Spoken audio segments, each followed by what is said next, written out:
Harcèlement, conflits, souffrances silencieuses, pensées suicidaires, incivilités, déficit d'autorité ou autorité abusive, pression, dépression, addiction, suractivité ou sous-activité, mise au placard et bullshit jobs.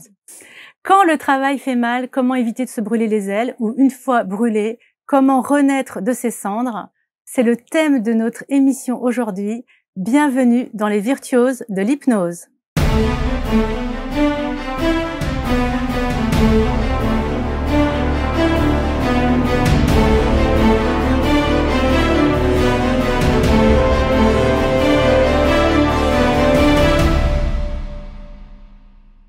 Alors aujourd'hui, pour ne pas frôler le burn-out, j'ai décidé que c'était mes invités qui allaient se présenter l'un l'autre. Et ça tombe bien parce qu'ils sont mari et femme. Je vous présente Grégoire Vitry et Claude de Scorail. Grégoire, si vous voulez bien présenter Claude, c'est à vous. J'ose pas. Non, Claude, que dire, Claude est psychologue. Claude a un réel talent d'empathie, de capacité à créer un lien très fort dans la relation thérapeutique. Claude est également cofondatrice et présidente de l'école qu'on a le plaisir de diriger ensemble avec notre ami Olivier Brosseau. Et puis Claude a également une consultation sur les troubles obsessionnels et compulsifs et puis sur les troubles anxieux. Et puis, Claude est l'auteur principal de cet ouvrage auquel j'ai participé, Quand le travail fait mal. Alors, le travail fait mal, mais pas toujours, puisque justement, on peut se rencontrer au travail, et c'est comme ça que votre couple s'est formé. Exactement. Alors, la première fois que vous l'avez vu, Claude, qu'est-ce qui s'est passé? La première fois, je l'ai... Ah, j'ai mis le doigt dessus, c'est ça? En fait, je vais en profiter pour présenter Grégoire parce qu'il a le sens du paradoxe et que la première fois qu'on s'est vu, il s'est pas passé grand-chose et qu'il a su justement Grégoire me mettre dans des situations paradoxales où tout d'un coup, je me suis mise à le regarder d'une autre façon. Il m'a intriguée et voilà, et c'est parti comme ça. Alors, sur notre thème d'aujourd'hui, le burn-out, donc on a vu qu'il pouvait y avoir énormément de souffrance au travail, et justement, vous avez une approche paradoxale pour résoudre évidemment tous les problèmes liés au travail. Est-ce que tout le monde peut être sujet au burn-out? Parce que c'est pas une maladie. J'ai vu que c'était pas une maladie, mais évidemment, on a des symptômes qui peuvent être des maladies aussi. Est-ce que tout le monde peut être le sujet? Déjà, pour nous, nommer les choses, les figer, les enfermer dans une catégorie, c'est compliqué. Est-ce que tout d'un coup, ça y est, clac, j'ai le burn-out ou j'ai pas le burn-out, ou clac, je suis dépressif? C'est déjà donc, nous, on va avoir tendance, si on voit des patients, à regarder comment est-ce que ça procède, comment est-ce qu'il fonctionne par rapport à la question de la suractivité. Est-ce que la personne, à un moment donné, a tendance à, par exemple, éviter les autres? Je pense à une personne en particulier, mais est-ce qu'il peut y avoir une certaine tendance à être en... Et est-ce que cette tendance finit à un moment donné par se figer dans un comportement qui fait que, à force de vouloir essayer, en ruminant peut-être et en évitant les autres, de rentrer dans un excès, à quel moment la personne se fige dans un état qui devient problématique? Cette tendance, on peut avoir tous plus ou moins tendance à travailler un peu trop ou à se charger un peu trop. Ou la question, c'est quand est-ce que ça commence à devenir problématique et à quoi ça correspond, qu'est-ce que ça vient servir? Donc en fait, il y a une suractivité. Ça veut dire qu'en fait, on a affaire à des gens qui sont motivés, en fait. Motivés pour travailler. C'est même au-delà de la motivation, il y a souvent un grand plaisir. En fait, le burn-out, bien souvent, nous on consulte beaucoup avec Claude en addiction dans le cadre d'un XAPA. Le burn-out, on va retrouver souvent, pas toujours, mais beaucoup de plaisir. Parce qu'il y a à un moment donné cette capacité à faire, à produire, qui va peut-être amener certains à se dépasser, qui va amener certains à avoir un grand plaisir. mais à quel moment ce plaisir vient anesthésier une douleur ou une difficulté ou une peur? Quand est-ce que finalement, plus j'ai peur d'être, comment dire, en difficulté par rapport aux autres parce que je veux me montrer impeccable, plus j'agis. Et plus j'agis, plus j'ai ce plaisir à agir. Donc, plus j'ai ce que vous dites, cette volonté ou cette envie. Donc, sachant que dans notre façon de regarder, on est très vigilant quand on voit les gens à ce que chaque personne est unique. Chaque personne a une difficulté qui lui est propre. Il n'y a pas comme une espèce de catégorie de burn-out ou de hors burn-out. Alors, ce qui est épatant dans votre façon de procéder, c'est quand les gens sont en cours, c'est-à-dire ils n'ont pas encore, par exemple, atteint, parce qu'il y a des phases, il y a différentes phases. Moi, j'ai noté d'abord qu'il y a une recherche de perfection. Est-ce que ça, on peut dire que c'est commun quand même à toutes les personnes qui vont faire des burn-out ou pas? C'est souvent très présent parce qu'en fait, soit là, ce qui était évoqué, la motivation au travail, ça peut être le besoin de satisfaire et trop qui fait tomber en burn-out. Et puis, quelquefois, c'est plutôt dans sa manière de vouloir satisfaire et résoudre des difficultés auxquelles la situation de travail nous expose. Et donc, effectivement, une personne peut avoir des standards de perfection qui font qu'elle veut que ce soit parfaitement d'une certaine façon, qui peut, à un moment donné, la faire oui, il y a une sombrer. notion d'exigence, en fait, d'exigence envers soi-même. Voilà. Donc, un surengagement. Et les personnes, parfois, ont des profils où ils sont prêts à se sacrifier, c'est-à-dire à travailler énormément, au-delà des heures peut-être raisonnables. Exactement, une difficulté à porter des limites, sachant qu'elles sont encouragées, parce que quelqu'un qui peut faire beaucoup, eh bien c'est une ressource pour l'entreprise. Et également, elle peut aussi avoir du mal, et elle peut aimer par ailleurs dire oui en fait. Donc avoir du mal à dire non, et puis avoir du mal à dire non par les oui qu'elle fait. Alors, il y a une espèce d'engrenage, il y a une période d'enthousiasme. D'abord, j'ai noté dans vos livres, donc de perfection, d'exigence. Ensuite, il se passe quelque chose, c'est qu'elle est un peu déçue, c'est-à-dire elle n'est pas suffisamment reconnue. Son travail, son sacrifice, finalement, pour l'entreprise n'est pas reconnu à sa juste valeur. Donc, il y a un début de désillusion.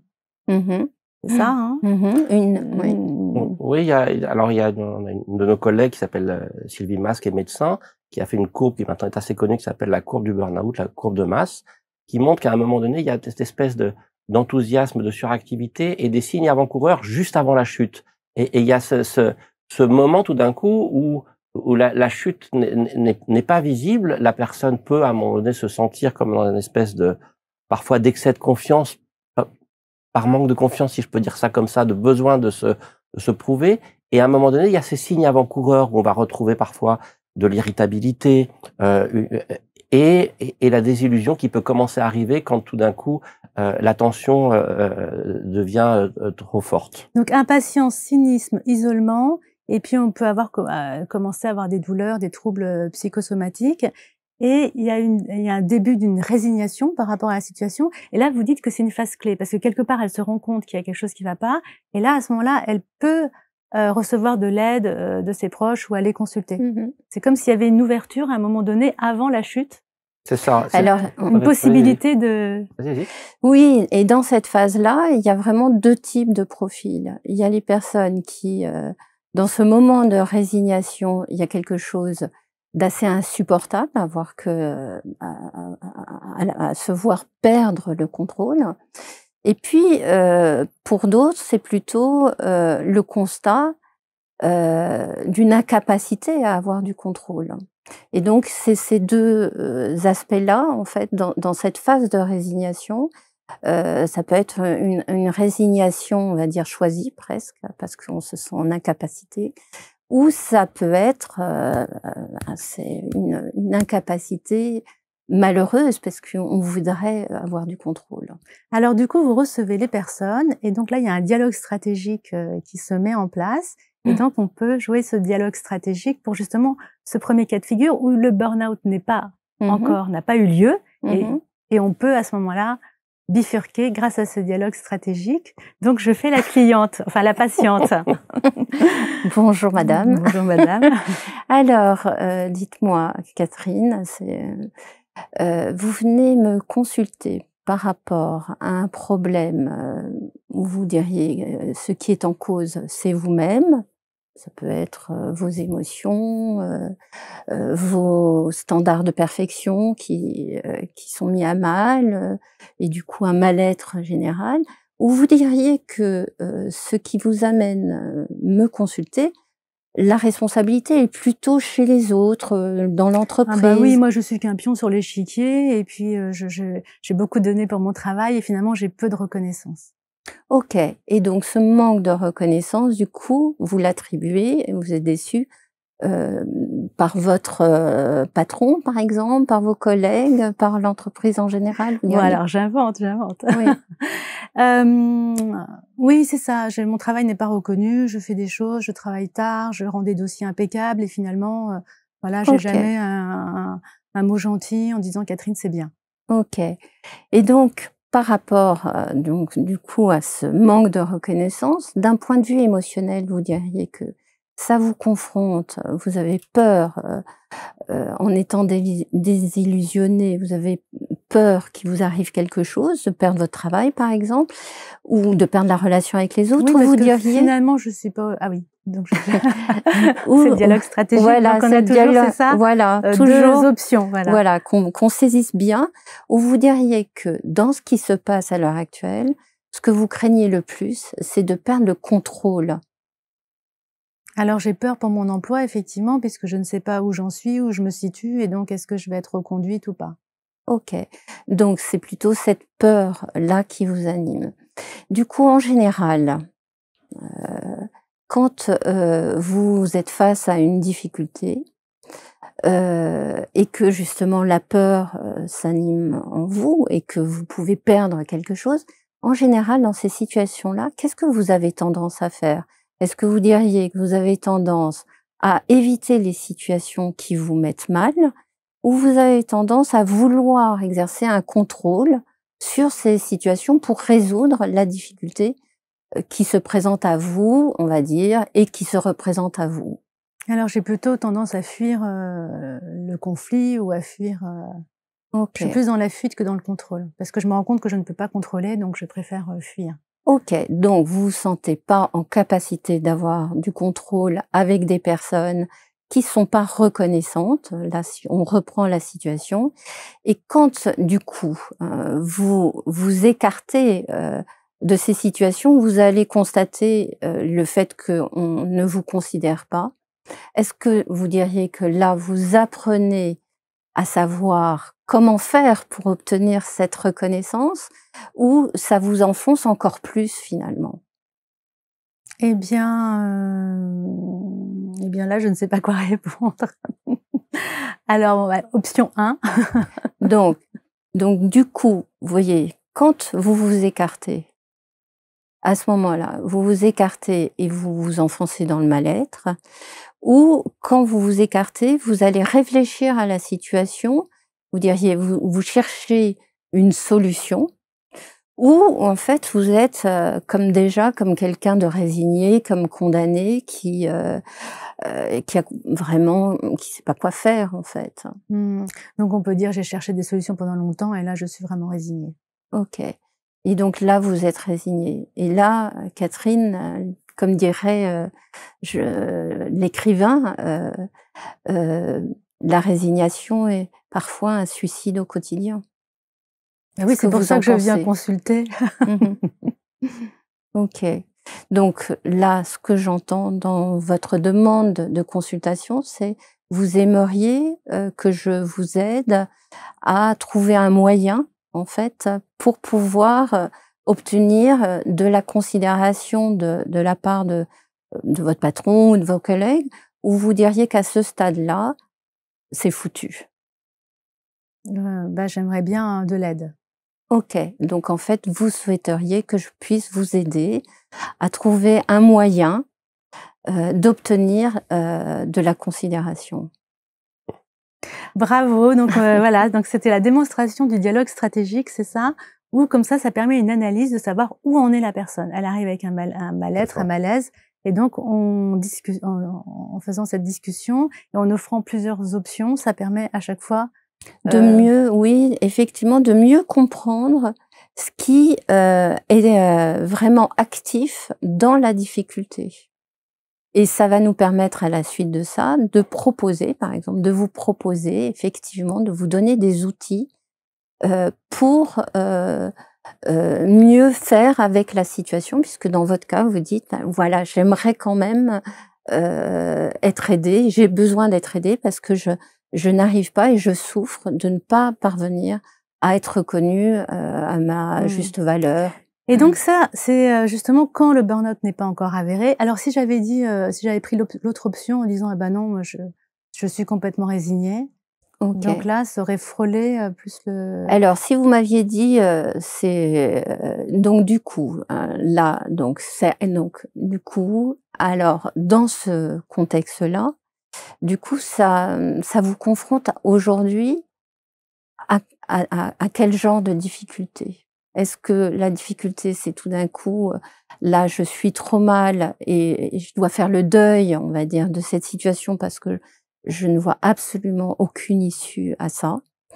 Ou on va reprendre le dialogue stratégique, c'est je dois envisager un départ, je dois envisager un nouveau contexte de travail et en fait, j'en suis déjà là et j'aurais besoin d'être aidée pour y voir plus clair, pour reprendre la voie du travail. Dans ce début en fait de consultation, vous posez des questions qui permettent à la personne de se situer en fait, pour savoir exactement, au lieu d'être perdue dans un espèce de flot émotionnel de mal-être où elle n'arrive pas à poser ses mots, du coup elle arrive à se situer, quelle est sa difficulté, quel est son problème. Et là, à ce moment-là, il va y avoir une deuxième approche qui est, qu'est-ce qu'elle a tenté comme solution, c'est ça?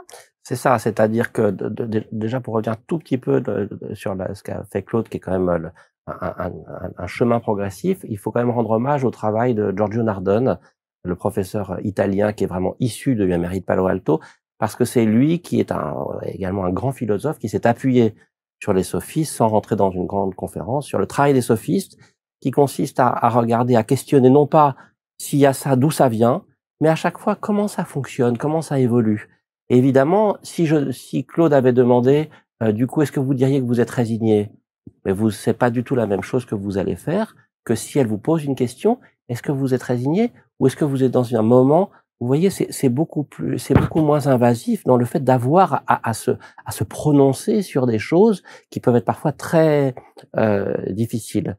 Et donc, par rapport et aussi, il y a une deuxième dimension qui est assez étonnante, c'est-à-dire que quelqu'un qui a un mal-être au travail peut dire c'est la faute de mes collègues, je rencontre quelqu'un tous les jours qui est insupportable. Oui. Et donc là, il s'agit pas du pourquoi, il s'agit de mettre en place un processus. C'est ça, c'est-à-dire que l'immense changement de Palo Alto par rapport à cette question-là, c'est que à l'époque, il s'agissait de comprendre le pourquoi du comment de ce qui nous arrivait.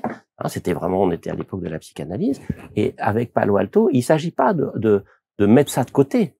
C'est plus compliqué que ça. Il s'agit de ce pourquoi, de se dire mais qu'est-ce qu'on en fait aujourd'hui? Comment vous fonctionnez aujourd'hui par rapport à cette question-là? Si la personne vit un traumatisme sévère, vous avez accueilli Éric Bardot, Julien Bedbès, qui sont des grands amis, qui travaillent beaucoup sur le trauma. Cette question-là, si la personne a besoin d'y retourner, il faut y retourner. Mais qu'est-ce que vous en faites aujourd'hui de cette question-là? Donc, si monsieur vient pour un problème d'alcool avec madame qui est en difficulté par rapport à l'alcool et que monsieur insiste, où est la difficulté? Est-ce que c'est uniquement madame? Il faudrait comprendre son histoire. Est-ce que c'est uniquement monsieur parce qu'il est insupportable à la maison? Est-ce que c'est ensemble? Est-ce que c'est le thérapeute qui... Vous voyez, c'est tout ça qui va participer de la difficulté. Donc, dans la burn-out, de la même façon, est-ce que c'est uniquement la faute d'eux? Mais dans la question que vous a posée Claude, qu'est-ce que vous faites de cette chose-là par rapport au fait de pouvoir penser que ça puisse être l'autre? Est-ce que, du coup, vous avez agi par rapport à ça ou vous vous êtes résigné? C'est toujours plus compliqué qu'il n'y paraît. Et notre habitude, si quelqu'un vient nous voir, pourrait consister à essayer de trouver une cause. Bien sûr. Mais c'est plus compliqué que ça. Parce qu'en cherchant une cause, on est dans une forme de boucherie intellectuelle en quelque sorte. Dans une espèce de forme où on veut dire que si c'est du burn-out, c'est que de la perfection. Si j'ai une difficulté, c'est de la faute de mon patron. Mais en fait, quand on ne regarde que ça, bah, du coup, on perd beaucoup de temps en fait. Parce qu'on se bute. On se bute et finalement on tourne en rond et on ne progresse pas. C'est ça. Alors que vous proposez autre chose. Bon, en tout cas, on va regarder par rapport à ce qu'on appelle, nous, les tentatives de solutions redondantes. Pour traduire, on pourrait dire, ce sont les habitudes dysfonctionnelles. Est-ce que les personnes ont une difficulté avant tout par rapport aux autres? Par exemple, Claude parlait du fait de dire oui. Hein, si je suis une mère de famille, bon, faudrait que je change ma voix, mais si je suis une mère de famille et que je passe mon temps à dire oui à mes enfants, je vais peut-être être dans ce qu'on va appeler la charge mentale, par exemple, qui peut être une forme de burn-out. On n'est pas forcément mu par une personne qui, à un moment donné, a un problème de perfectionnisme. Elle est bien. Si je suis un patron et que je suis plutôt un patron sympa, voire sacrificiel, et que j'ai tendance à dire oui à mes collaborateurs et à faire à leur place, je suis pas forcément animé par une volonté d'être parfait. Et donc cette difficulté va peut-être m'amener à faire et refaire toujours plus par peur de dire non. Oui, donc c'est faire et refaire toujours plus de la même chose. De la même chose. C'est un peu l'idée que quand il y a quelque chose qui ne fonctionne pas, on cherche en fait à s'en sortir, à faire des solutions, et on a à notre disposition certains automatismes, certains réflexes, et pour résoudre le problème, on va toujours faire un petit peu plus ou plus ou moins de la même chose. C'est ça. Et là, du coup, c'est toutes ces tentatives de solutions qui ne marchent pas et qui peuvent même générer le problème. Est-ce qu'on peut l'illustrer avec un cas sur le travail de quelqu'un qui est face à une situation et qui va essayer, oui. On peut avoir une personne qui se dit que pour être reconnue, il faut être sympa. Il faut être sympa, gentil, et qui finalement a un problème aussi avec ses émotions. C'est-à-dire que parce que être sympa, ça voudrait dire tout d'un coup être aussi gêné parce que par moment les autres peuvent être ingrats, les autres peuvent nous mettre dans des situations où on va vivre un peu d'injustice, et du coup, ça fait émerger en soi de la colère, de l'agacement et de la colère. Si cette personne-là, elle peut pas être reliée à ça parce que tout d'un coup, ça la menace. Ça la menace parce que du coup, elle pourrait pas être sympa, elle pourrait pas être gentille, elle pourrait pas. Or, c'est sa façon pour elle justement de croire que c'est le moyen d'être bien considérée. Et bien dans ces moments-là, elle est en difficulté. Et là, justement, avec cette personne, je pense à une personne que je voyais hier soir justement, eh bien là, qu'est-ce que je lui ai demandé de faire? Je lui ai d'abord je l'ai alertée sur l'effet cocotte minute. Parce que elle se posait comme question, mais si je peux pas montrer de la perfection, et elle était amenée à relire tous ses SMS, relire tous les emails qu'elle devait faire dans le but de zéro faute, d'être parfaite et de se montrer toujours sympathique. Eh bien, elle se posait comme question, mais est-ce que je pourrais perdre le contrôle, justement? Est-ce que je pourrais devenir quelqu'un qui va écrire des messages absolument épouvantables et donc, du coup, devenir une personne méchante? C'était ça l'enjeu. Et je lui ai dit, effectivement, on peut perdre le contrôle dès lors qu'on se transforme en cocotte minute et qu'on ne peut absolument pas réagir avec frustration à des situations. Et donc je lui ai demandé de prendre des tout petits risques où elle allait justement faire ce qui fait qu'une cocotte minute n'explose pas, c'est-à-dire il y a le petit bouchon qui permet à la vapeur de s'extraire, et du coup je lui ai demandé de prendre des tout petits risques où elle allait dire ses frustrations, où elle allait se montrer imparfaite. Et un peu moins sympa en fait. Et du coup un peu moins sympa, pour qu'elle voit au travers de ça qu'en étant un petit peu moins sympa, en fait, elle est mieux considérée. Donc en fait, vous détectez ce que fait la personne qui finalement l'enferme dans un rôle dans lequel elle peut pas sortir et dans lequel elle souffre. Et vous lui prescrivez, en fait, c'est des prescriptions de tâches, de faire des petites actions dans le monde extérieur. Peut-être, je dirais surtout, la personne découvre. Ça, c'est essentiel, c'est-à-dire que on ne sait pas, on ne décide pas. Claude, quand elle vous questionne, elle est complètement à l'écoute de ce qui est en train de...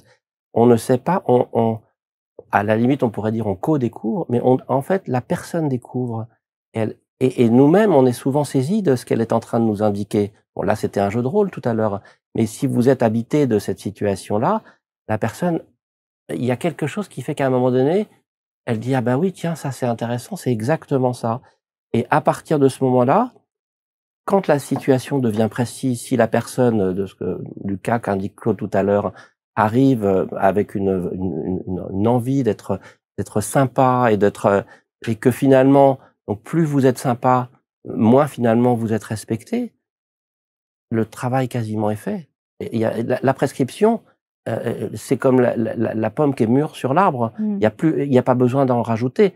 Ce qui est très compliqué, c'est justement d'arriver à être tellement près de ce que la personne dit qu'à un moment donné, ça se traduit, c'est vrai dans l'approche systémique comme en TCC, comme dans d'autres approches, qui fait qu'à un moment donné, il y a ce fameux « oui, c'est exactement ça ». Ça, c'est l'indicateur de vérité pour nous d'une alliance qui fonctionne bien, qui fait que la personne va dire « c'est exactement ça ». Et peut-être je voudrais ajouter un petit mot dans les habitudes dysfonctionnelles ou les tentatives de solution. Ça peut venir de plein de choses différentes, le burn-out. Et je crois qu'il faut être très parce que c'est une certaine forme d'addiction qui fait qu'à un moment donné, qu'est-ce qui fait que je vais me surinvestir? Pour les uns, c'est le travail. Pour les autres, je vais être dans une addiction à l'argent ou à l'alcool. Ça peut venir soit d'un excès de contrôle. Je suis quelqu'un qui peut être, je pense à un patient que j'ai là, qui est extrêmement contrôlant, un entrepreneur, un type formidable qui travaille et qui a tellement besoin de contrôler la situation qu'il en peut plus de cette... Ça peut venir du cas que vient d'indiquer Claude tout à l'heure. Ça peut venir d'une difficulté que j'ai par rapport aux autres parce que je considère c'est moi qui suis pas comme il faut. Donc, attention à être très vigilant à ce qui se met en place, qui est propre à chacun et qui fait que il n'y a pas de grandes règles absolues. Chaque situation est unique, même si on découvre un peu des tendances dans les fonctionnements. Il y a des fois aussi on a envie de cacher un défaut en fait. Comme on a envie de le cacher, on va en faire beaucoup dans l'autre sens. C'est typique du perfectionnisme. Donc je peux avoir une réelle peur de perdre le contrôle et qui se traduit. Donc il peut y avoir quelque chose dans ma relation à moi qui peut être très obsessionnel, vous voyez, dans ce qu'on appellerait la perception, et qui est dans ma réaction, dans ce que j'ai l'habitude de faire, qui est ce que je crois être la bonne solution et qui finit par aggraver mon problème. Je vais du coup vouloir me montrer impeccable parce que mes valeurs familiales, la société aujourd'hui, l'individualisme, l'autonomie, la perfection dont parlait Runberg formidablement, se traduit par le fait qu'aujourd'hui, on n'a plus le droit, pour cette personne-là par exemple, de se montrer imparfait. Alors, je vais systématiquement, en toutes circonstances, devoir être, ben voilà, si je suis journaliste, être impeccable, me montrer parfaitement, ne pas commettre aucune erreur. Ce serait comme un chanteur qui aurait la voix tellement impeccable qui devient inintéressant. Et donc là, à ce moment-là, plus je veux me montrer parfait, plus je peux surinvestir, par exemple, dans ma façon de fonctionner, plus à ce moment-là, c'est le fait de pouvoir montrer un petit défaut qui deviendrait une prescription, qui me permettrait non pas d'être moins parfait, parce que pour la personne dans sa valeur, c'est inacceptable. Si elle vient nous voir, elle veut la perfection, sauf qu'elle veut le plus que parfait. Et alors, à ce moment-là, il s'agirait de faire un pas de côté pour apprendre à être mieux parfait, en étant un peu moins parfait, que de vouloir ne plus être parfait du tout, ce qui serait inacceptable. Alors, mieux parfait qu'être imparfait, du coup, c'est un peu confusant, tout ça. C'est ça, c'est très hypnotique. C'est très hypnotique, oui. Souvent, parce que c'est assez fréquent, ce genre de problème, et donc, quand on le découvre avec la personne, on va mettre du doute dans cette volonté qu'elle a de vouloir être impeccable. Et donc, souvent, on peut être amené à lui dire, vous savez, que s'interdire de penser à quelque chose, ben, c'est donner beaucoup de force à cet interdit. Donc, cet effet de cocotte minute. Et souvent, ça c'est un point de bascule pour elle, parce que elle va être en doute. Alors, moi, j'ai noté d'autres prescriptions. Donc, il y a l'arme secrète de la douceur qui est une réponse inattendue à quelqu'un qui est harcelé. Alors, est-ce que vous pouvez donner un exemple?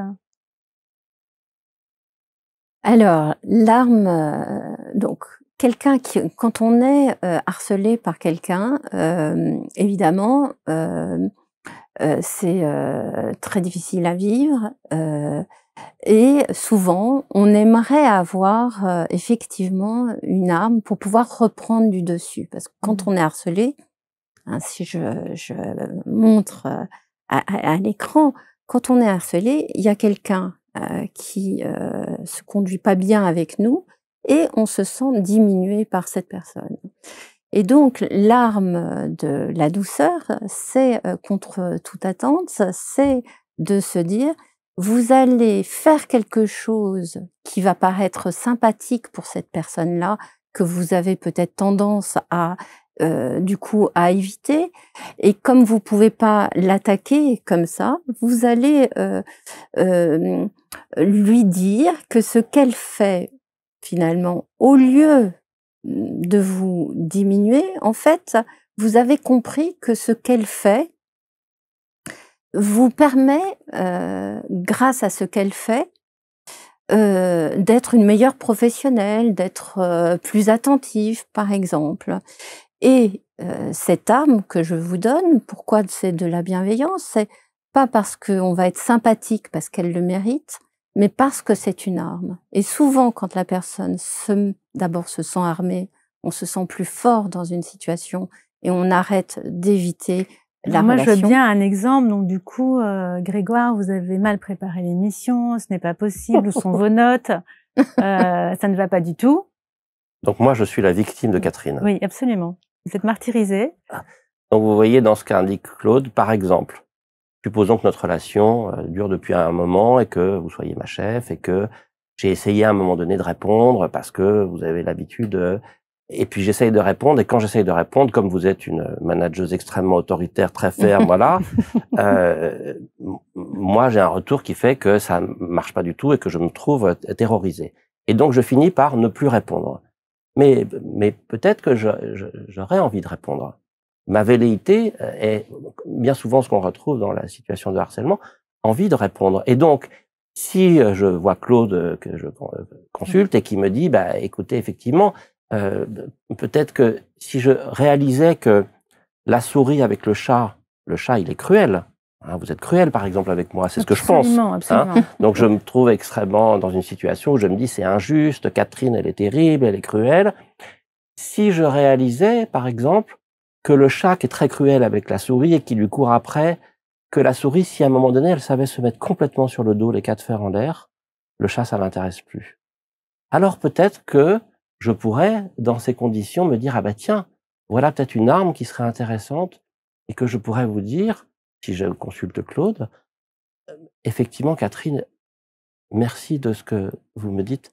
J'avais pas réalisé à quel point c'était pour le fait que je m'améliore que vous m'indiquez. En fait, je m'étais pas bien rendu compte. Vous voyez... Enfin, vous vous en rendez compte, Grégoire. Non, c'est vrai, donc du coup, je suis penaude parce qu'en fait, je n'ai pas la réaction émotionnelle que je veux avoir. Je suis comme dans les aventuriers de l'Arche perdue, vous savez, il y a ce moment où il a son flingue, là, et l'autre, il a un espèce de lasso, ils vont être dans un espèce de combat. Et donc l'autre, il fait son lasso, son truc avec son épée, et à un moment donné, il fait... Et c'est terminé. C'est comme si tout d'un coup, il y avait... C'est comme si, et puis sans rentrer d'entre eux, c'est comme si on savait plus finalement se bagarrer ou se confronter. Et c'est vrai pour les deux parties, ce serait vrai pour vous dans cet exemple qu'on donne, comme pour moi. C'est comme si moi, je ne savais pas y faire avec quelqu'un comme vous. Comme si je savais plus à un moment donné, soit simplement accepter la critique telle qu'elle est formulée, en faire quelque chose, et que, parce que je suis comme ça, que ma vie, que mes parents, que ma façon d'être, fait que je voudrais essayer et que quand j'essaye de répondre, bah vous dites, lui, il est pénible, il est casse-pied, il écoute rien, il veut faire qu'à sa tête, et bien évidemment, ça devient crispant. Donc je deviens, vous pourriez devenir ce que les Anglais appellent le bully, celui qui va vraiment chercher à... Mais c'est parce qu'aussi notre relation fait qu'à un moment donné, vous avez trouvé là quelqu'un qui est casse-pied et pour lequel vous allez pouvoir passer vos nerfs ou votre autorité. Et moi-même, je ne sais. Donc, attention là-dedans à pas tout d'un coup dire c'est que de la faute de moi, parce que c'est ça le danger. Ou ce serait que de la faute de Catherine. C'est le fonctionnement entre nous deux, alimenté aussi par le fonctionnement peut-être des autres, de ma propre famille, de nos collègues, de vous-même, votre famille, votre mari, et comment tout ça s'installe. Laissez mon mari tranquille. Alors justement, on a dit qu'on allait en parler. Oui, donc en fait, c'est une manière de sortir en fait du schéma question-réponse, réprimande-réponse, et trouver un autre biais qui est inattendu, qui change en fait de celui qui avait été construit depuis longtemps et qui permet un retournement de situation à 180 degrés. C'est ça. C'est-à-dire que si la relation est, entre guillemets, pour simplifier, comme ça entre vous et moi, vous en position haute, moi en fausse position basse, on pourrait dire, vous voyez, comme si j'arrivais pas à être vraiment... Bon, il va s'agir de remettre un peu les choses comme ça. Si au contraire, la relation est comme ça, je vais pas dire vous et votre mari, mais par exemple, prenons Claude et moi, hein, comme ça, on va pas vous embêter. Mais si la relation au contraire est exagérément symétrique, Claude dit ça, moi je réponds ça, Claude dit, comme on a dans l'asymétrie ou la complémentarité n'est pas un problème en soi, elle le devient quand elle se rigidifie. Et quand on est dans des escalades où l'un dit ça, l'autre dit ça, hein, que tout le monde connaît, on peut avoir ça dans le burn-out, dans le harcèlement, il s'agit au contraire de ramener un peu de complémentarité. C'est ça. Donc notre priorité, c'est la relation. Notre questionnement premier, c'est la relation à nous-mêmes, aux autres ou au monde. Donc, on voyait aussi un cas de figure tout à l'heure où la personne n'osait pas dire non, elle disait oui, elle avait l'habitude de dire oui à ses enfants, du coup peut-être oui à tout ce qu'on lui demandait et elle n'était pas respectée. Donc là, la prescription, c'est le petit non, c'est ça? Alors, le petit non, en se référant, en regardant comment est-ce qu'elle dit non. Parce que si, par exemple, on a une personne qui dit systématiquement oui, on va lui faire remarquer qu'un mauvais oui, on le fait toujours payer 1000 fois dans la relation, que ce soit contre soi ou contre les autres à qui on va dire oui. Et donc, du coup, on va, par exemple, lui demander en début de journée de réfléchir à sa journée et à ce qui va être prévisible dans sa journée. Et donc, on va lui demander de réfléchir, du coup, au mauvais oui éventuel qu'elle va inéluctablement faire. Donc ça, c'est déjà, ça peut l'amener, du coup, à cesser de dire systématiquement oui. Et puis, on va lui demander, effectivement, de faire des petits non, donc sur des toutes petites choses où elle va, en disant non, on va lui demander d'observer les signaux de frustration et dans cette observation, quel effet ça fait sur elle et quel effet ça fait sur la relation. Est-ce que l'autre, en l'ayant frustré, en disant non, s'éloigne complètement ou finalement, peut-être il y a une frustration, parce que c'est toujours désagréable quand on voudrait obtenir de quelqu'un un oui, mais finalement, on trouve des solutions alternatives. Alors, il y a aussi le carnet de bord, on va noter des choses. Donc là, on est dans une situation où la personne est dans une difficulté dans ses intensités émotionnelles qui peuvent l'animer. Tout d'un coup, elle est prise d'angoisse parce que face à trop d'activités, si on est dans le cas du burn-out, on va retrouver ça dans plein de difficultés. Comme une espèce de sursaut émotionnel qui peut être de la peur, qui peut être de l'angoisse, qui peut être y compris même de la colère, et pour laquelle la personne ne sait pas gérer. Un peu comme un espèce il peut y avoir des effets cocotte-minute, un peu comme Claude indiquait. Alors là, en général, la personne est comme saisie par elle est prise, c'est l'angoisse qui prend le contrôle ou c'est la peur qui prend le contrôle. Il va s'agir stratégiquement de proposer une observation consistant à regarder la date, les gens qui sont présents, l'intensité émotionnelle, les activités de pensée, qu'est-ce qui est en train de se passer autour, qu'est-ce que la personne en fait. On va l'inviter à observer de façon très rigoureuse, très minutieuse, comme une espèce de diagnostic pour regarder précisément ce qui s'y passe. Et quand la personne va noter tous ces éléments-là, elle est en train de reprendre du contrôle sur sa difficulté émotionnelle. Il s'agit de le faire au moment où ça arrive. Ça n'est pas une activité qu'on fait avant, C'est pas comme une espèce d'anticipation en disant bon, dès que ça va arriver, il faut que je fasse ça. Non, ça n'est pas après. La personne, ça peut être 50 fois dans la journée. Si elle est prise par une espèce de flash, une montée d'émotion, c'est une prescription très puissante, permettant finalement, en quelque sorte, on pourrait dire, d'éviter l'émotion, qui elle-même nous saisit comme en effet cocotte minute et qui reprend le contrôle sur nous. C'est une façon de retrouver une certaine forme de contrôle. Très bien. Alors, il y a aussi imaginer le pire. Alors ça, c'est assez rigolo parce que c'est paradoxal. On est dans une situation et donc il faut imaginer... parce que finalement, on a peur de quelque chose quand on est dans une situation. Donc, comment, si c'était pire, ça serait comment alors, ça serait à quoi, ça? Alors, ça c'est pour les personnes qui vont se dire j'ai trop peur, par exemple, des réflexions. J'ai trop peur de perdre mon travail, vous voyez. Et en fait, ce j'ai trop peur, c'est mais peur de quoi, finalement? Et donc, on va effectivement... je vais perdre mon travail, du coup j'aurai plus d'argent, je peux plus payer mon loyer. Voilà, et donc, et souvent les gens, c'est très fréquent à l'heure actuelle de dire, et je vais me retrouver SDF par exemple, et dans une tente Téchoir. Et donc on va lui demander justement de prendre un temps tous les jours où elle va ouvrir la porte de la peur et elle va évoluer dans cette vie et ce scénario misérable de plus en plus fait de déchéance. Et quand elle va faire ça, et on va lui dire, vous devez imaginer volontairement tous ces horribles scénarios pour déclencher votre peur. Un peu comme les pilotes d'avion, on les met en situation de danger mais simulé, justement pour avoir un meilleur sang-froid. Donc en faisant ça, elle va découvrir que son imagination volontaire, qui est destinée à lui faire peur, est absurde. Et donc, spontanément, en fait, elle a moins peur. Comme elle a moins peur, elle va, du coup, agir différemment. C'est excellent.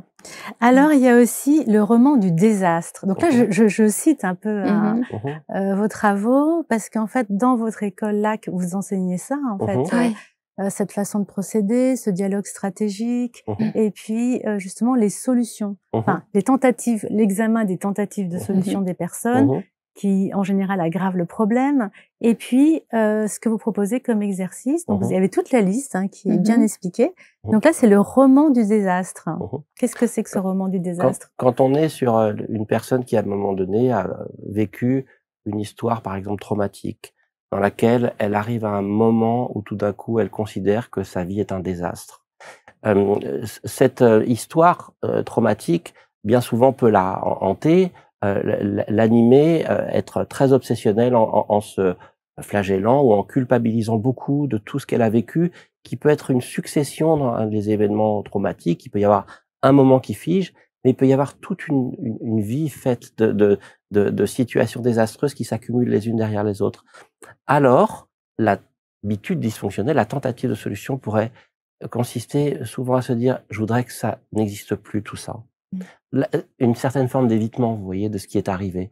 On va retrouver ça, par exemple, chez les blessés de guerre, de la même façon qu'ont vécu un épisode traumatique qui voudrait que ça n'ait pas existé. Et c'est cette velléité, cette volonté, cette envie, ce besoin de mettre à distance qui renforce l'effet traumatique. Alors, un peu à l'image de ce que je disais tout à l'heure avec le carnet de bord, cette forme d'évitement, on va, plutôt que de l'éviter, Robert Frost disait, quand on a les deux pieds au milieu de l'enfer, la seule solution, c'est de traverser.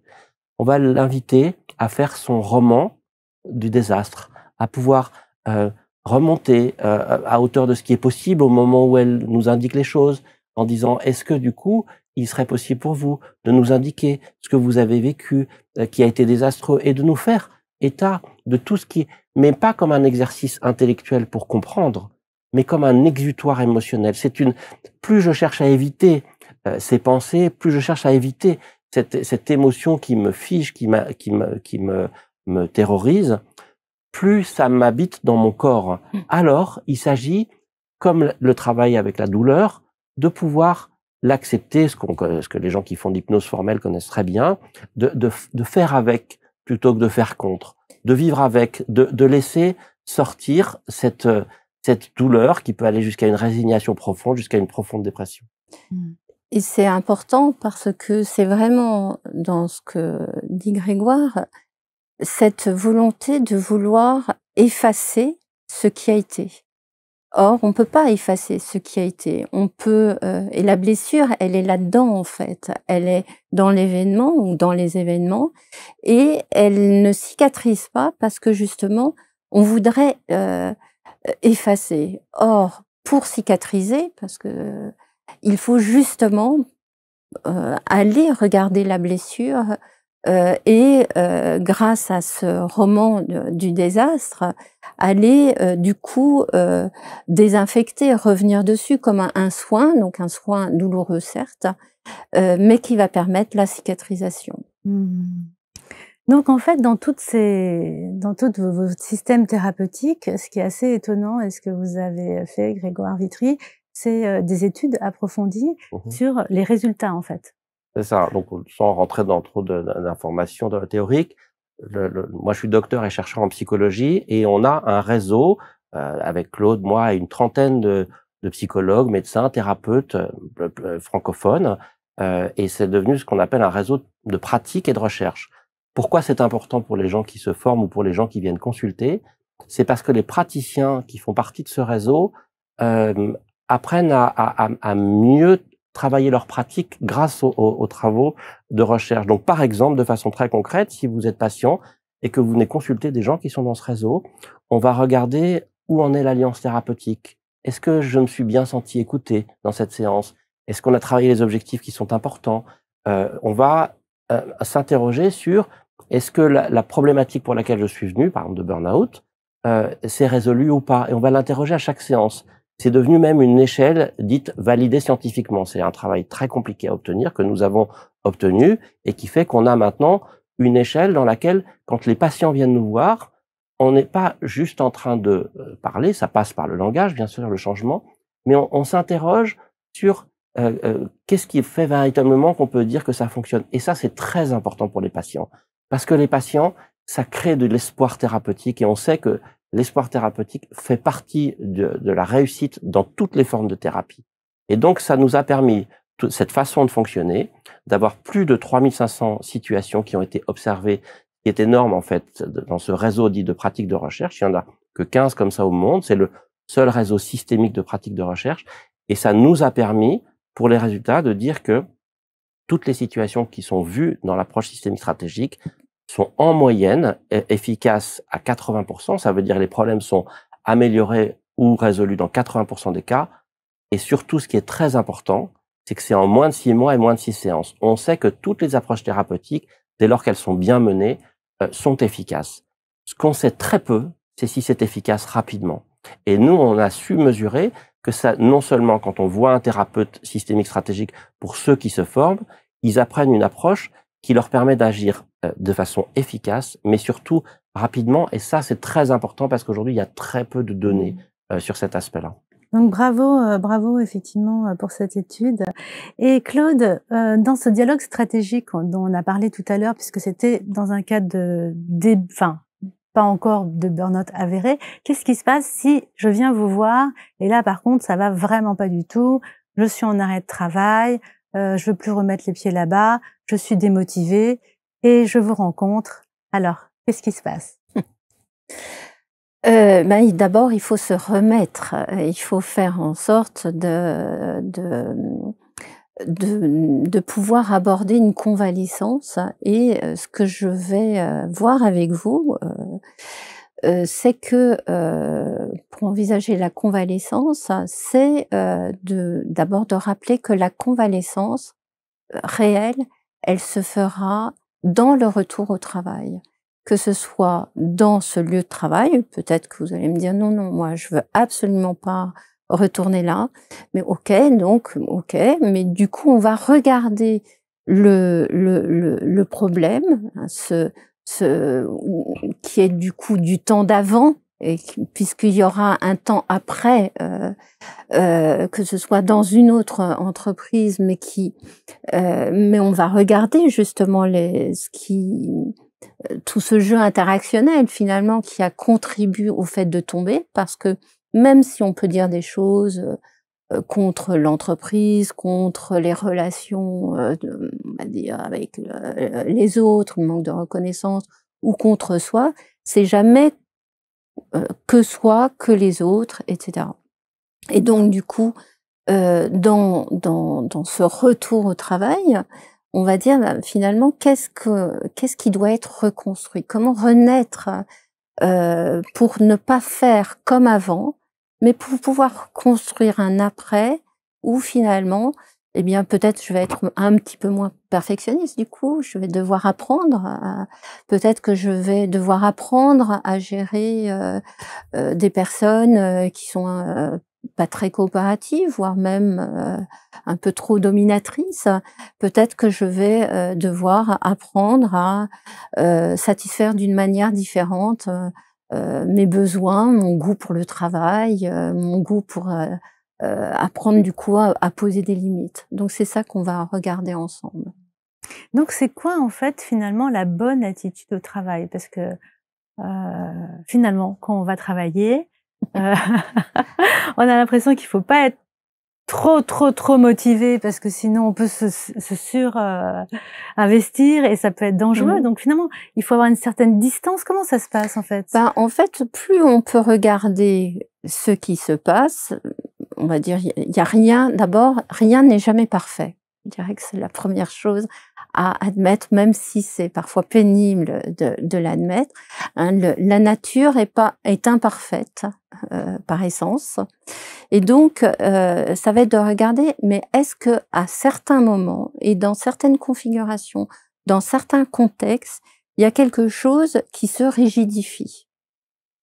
Dès lors qu'on peut un peu mieux observer, on va s'intéresser justement à et comment ça se rigidifie? Comment est-ce que on peut participer en fait à faire que quelqu'un soit encore plus désagréable, à faire que je sois encore plus dans des standards de perfection, à faire, vous voyez? Et à partir de là, eh bien, ça peut nous permettre d'éviter soit d'être trop en force, parce que on peut tomber en fait, à être trop en force, et apprendre un peu ce que finalement la philosophie orientale, et c'est l'aspect stratégique d'ailleurs de notre approche, nous enseigne. Hein, quand par exemple si on regarde un judoka qui va se servir d'une force pour pouvoir justement la manier plutôt que la contrer. Et donc on peut regarder ça, et puisque la vie et la vie au travail notamment, c'est un processus continuel de difficultés, que nous les êtres humains, on a beaucoup d'intelligence. On est vraiment ce qu'on appelle des problem solvers. On a le goût de résoudre du travail, et de travailler dans ce sens-là, de résoudre des difficultés. Et donc, justement, c'est d'apprendre à retrouver des meilleures ressources pour faire face aux obstacles et aux difficultés. Donc il faut une certaine fluidité, d'observer une certaine Exactement. fluidité et de voir nos actions, quelles sont les conséquences, c'est ça?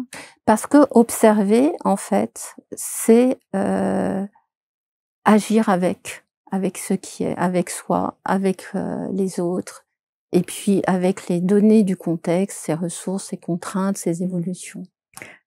Peut-être pour ajouter un petit mot, en fait, ce qui est pour nous important, c'est qu'il n'y a pas une bonne attitude en général. Et tout comme il n'y a pas de bons parents, ou il n'y a pas de bons managers. Ça, je crois qu'il est important, dès lors qu'on regarde les choses de façon plus complexe. Je peux être moi-même très contrôlant, par exemple, et être un bon manager avec une certaine flexibilité dans ma façon d'exercer le contrôle. Je peux être quelqu'un plutôt d'assez soumis dans ma façon dans le travail, être un très bon intervenant dans le cadre du travail, un très bon collaborateur.